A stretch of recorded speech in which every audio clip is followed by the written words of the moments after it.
अस्सलाम वालेकुम स्टूडेंट्स, मैं हूँ Navera Nadir Ali from Navera academy. Students, आज हमारा अगेन वही टॉपिक है। मैंने आपको लास्ट टाइम भी यही कहा था कि ऑस्मो रेगुलेशन के बहुत सारे पार्ट्स हैं। पहले हमने ऑस्मो रेगुलेशन की केमिस्ट्री को प्लांट्स के साथ पढ़ा था कि उनकी केमिस्ट्री प्लांट्स के साथ कैसे रिलेट करती है। अब हम ऑस्मो रेगुलेशन की जो केमिस्ट्री है वो एनिमल्स के साथ पढ़ेंगे कि एनिमल्स ऑस्मो रेगुलेट कैसे करते हैं। जाहिर सी बात है, मैंने पहले भी आपको सेल की एक एग्जांपल दी थी कि सेल में पानी की कंसंट्रेशन का कम होना या बढ़ जाना वो ऑस्मो रेगुलेशन के थ्रू होता है। यहाँ पर मैं आपको कुछ ऐसा ही समझाने लगी हूँ। ये दो डायग्राम्स मैंने बनाई हुई हैं स्टूडेंट्स। इन डायग्राम्स को अगर हम देखें तो ये कंडीशन जो शो कर रही है ये हाइपोटोनिक कंडीशन कहलाती है, और ये कंडीशन जो मैंने शो की है ये हाइपरटोनिक कंडीशन कहलाती है। दोनों टर्म्स मैंने बहुत क्लियरली आप लोगों को बताई हुई हैं। फर्स्ट टर्म जो हाइपोटोनिक कहलाती है उसमें वाटर जो है वो हाई टू लो कंसंट्रेशन जाता है। ये एक एनिमल सेल है, ये एक एनिमल सेल है जिसमें वाटर की कंसंट्रेशन बहुत ज़्यादा कम है और बाहर के वाटर की कंसंट्रेशन बहुत ज़्यादा है। पानी हाई से लो की तरफ जा रहा है। फिर इसका सेकंड स्टेज ये आ जाएगा जहां पर पानी बहुत ज़्यादा बढ़ चुका है सेल के अंदर। ये सेल स्वेल कर गए हैं, इनकी कैपेसिटी वाटर को गेन करने की कम हो चुकी है, ख़त्म हो चुकी है, क्योंकि अपनी लिमिट से ज़्यादा फिल हो चुके हैं। एक स्टेज ऐसा आएगा कि ये बर्स्ट कर जाएंगे, वाटर इनमें से रिलीज हो जाएगा, इनमें एक पोर आ जाएगा और वाटर रिलीज हो जाएगा, ये श्रिंक कर जाएंगे। इस सूरत में ये मर जाएंगे। ठीक है, ज़्यादा वाटर की कंसंट्रेशन होने से ये बर्स्ट हो गए, एनिमल सेल खत्म हो गया, ये मर गया। दूसरी कंडीशन हाइपरटोनिक की मैंने यहाँ पर बनाई है, जहाँ से पानी लो टू हाई जाता है। तो बेटा देखें, सेल जो है इसकी अपनी एक नॉर्मल कंसंट्रेशन है। अब इसमें क्या होगा कि पानी जो है यहाँ से बाहर जाएगा, यहाँ से पानी जो है कॉन्स्टेंटली बाहर की तरफ मूव कर रहा है। इतना मूव किया कि सेल श्रिंक हो गया, और श्रिंक होने के बाद वो बिल्कुल वाटर लूज कर गया, जिसकी वजह से श्रिंक की वजह से वो डाई हो गया। तो दोनों सूरतों में पानी का खत्म हो जाना सेल से या सेल का बर्स्ट कर जाना, दोनों सूरतों में सेल की कंसंट्रेशन बर्बाद हो जाती है और सेल खत्म हो जाता है, मर जाता है, जिसकी वजह से सेल जिंदा ना हो तो एनिमल भी नहीं रहता। तो इस वजह से देखा जाए तो इन दोनों में आइसोटोनिक होना जरूरी है, मतलब इक्विलिब्रियम कंसंट्रेशन पानी की होनी जरूरी है। तो ये क्या रिलेट कर रहा है, ये सेल का वाटर से रिलेशन है। ठीक है, और इस सेल के वाटर के रिलेशन को हम ऑस्मो रेगुलेशन कहते हैं। देन अब हम आते हैं अपने असल टॉपिक की तरफ, osmo regulation in terrestrial and aquatic animals. Terrestrial जो कि लैंड पर रहते हैं, एक्वाटिक जो कि पानी में रहते हैं, उनका ऑस्मो रेगुलेशन से क्या रिलेशन है, उसमें हम सबसे पहले पढ़ेंगे in terrestrial animals. Terrestrial animals के साथ ऑस्मो रेगुलेशन का क्या रिलेशन है। They have developed a number of strategies to maintain osmoregulation of their body fluid.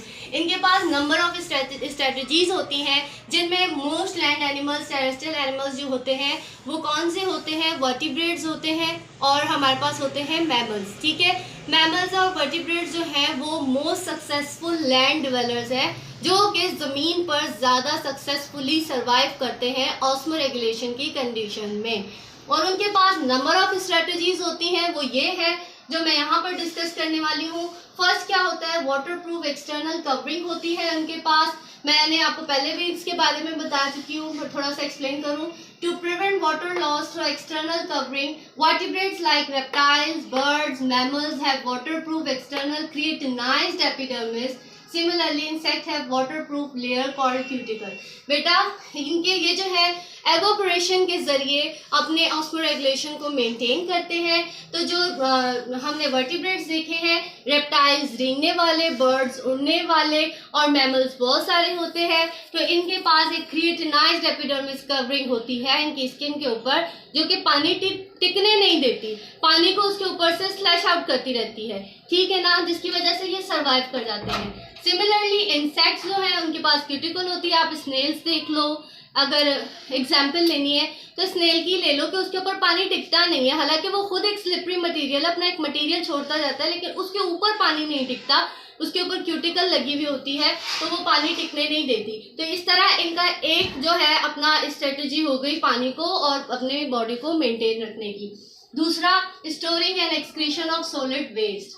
Vertebrate excrete uric acid as nitrogenous waste which is insoluble in water। अब ये क्या करते हैं, स्टोर करते हैं और एक्सक्रीट करते हैं सॉलिड वेस्ट को, मतलब बॉडी के जो वेस्ट मटेरियल होते हैं उन्हें निकालना और जो यूजफुल होते हैं उन्हें स्टोर करने की ये स्ट्रेटजी होती है कि आम इंसानों की जगह जो कि हम नाइट्रोजनस वेस्ट एक्सक्रीट करते हैं ये यूरिक एसिड करते हैं। यूरिक एसिड अनफॉर्चुनेटली कह लो, फॉर्चुनेटली कह लो, वाटर में इंसॉल्युबल होती है, इसलिए इनको अपने एक्सक्रीट मटेरियल जो होते हैं इन्हें वेस्ट करने के लिए पानी की ज़रूरत नहीं होती। उसके बाद use of metabolic water. Some mammals like camel, kangaroo rat, etc. make use of water produced during the breakdown of body fats।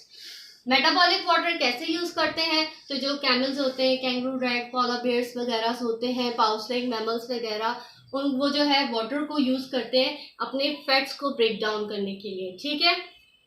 उसके बाद last, storing the waste. Waste को कैसे स्टोर करते हैं। Mammals do retain some urea in their kidney where it help in reabsorption of water. मैंने आपको पहले भी बताया कि ये जो है नाइट्रोजनस वेस्ट जो है वो नहीं करते, ये यूरिक एसिड देते हैं एक्सक्रीट करने के लिए, जो कि इनसॉल्युबल इन वाटर जाता है। यूरिक एसिड से ऑर्गेनाइहाइन साइकिल या ऑर्गेनाइथाइन कह लें, जो भी कह लें, उस साइकिल के जरिए यूरिया बनता है। तो जो यूरिया बनता है उसको ये यूज करते हैं रीअब्जॉर्प्शन ऑफ वाटर के लिए अपनी किडनी में। तो इस तरह ये जो टेरेस्ट्रियल एनिमल होते हैं इस तरह लैंड पर सरवाइव करते हैं पानी के साथ, पानी की कंसंट्रेशन को बॉडी की कंसंट्रेशन से मेंटेन रख के, आइसोटोनिक कंडीशन करके, ये water proof external covering, storing और एक्सक्रीशन ऑफ सॉलिड वेस्ट करके, यूज ऑफ मेटाबॉलिक वाटर करके और स्टोरिंग द वेस्ट करके ये अपनी बॉडी को मेंटेन रखते हैं। तो बेटा आज का हमारा इतना ही टॉपिक था। इसके बाद मैं आपको एक्वाटिक एनिमल्स के बारे में बताऊंगी और होप्स हो कि आपको ये समझ में आया होगा। थोड़ा सा फोकस करें, इसका स्क्रीनशॉट ले लें। इंशाल्लाह नेक्स्ट वीडियो में एक्वाटिक एनिमल पढ़ेंगे। और प्लीज़ वीडियो को लाइक करें, सब्सक्राइब करें, शेयर करें वीडियो को ज़्यादा से ज़्यादा और उन लोगों तक पहुँचाएं जिन लोगों तक मैं पहुँचाना चाहती हूँ। Thank you so much.